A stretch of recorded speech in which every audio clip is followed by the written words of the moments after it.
And here's the problem. Reboarding step. Spring's broken.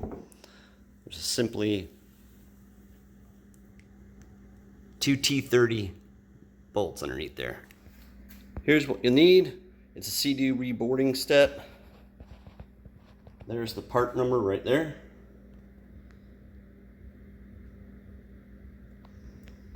There's the instructions.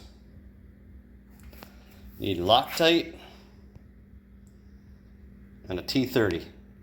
You do need an extended T30 because you're not going to be able to reach with a short one. So first I'll start off by putting the Loctite onto the bolts.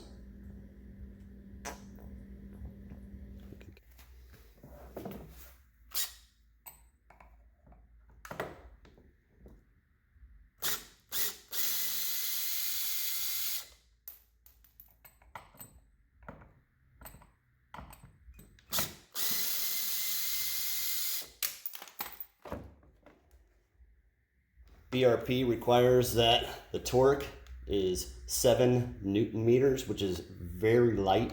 It converts to about 5 to 5.5 pounds per foot of torque.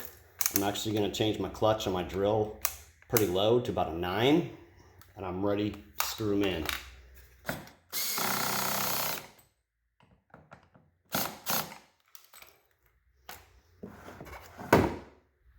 Here's the old reboarding step. I took the bolt out, tried to find what the problem is. The problem is this spring right here. As you can see, it's broken. That is the culprit.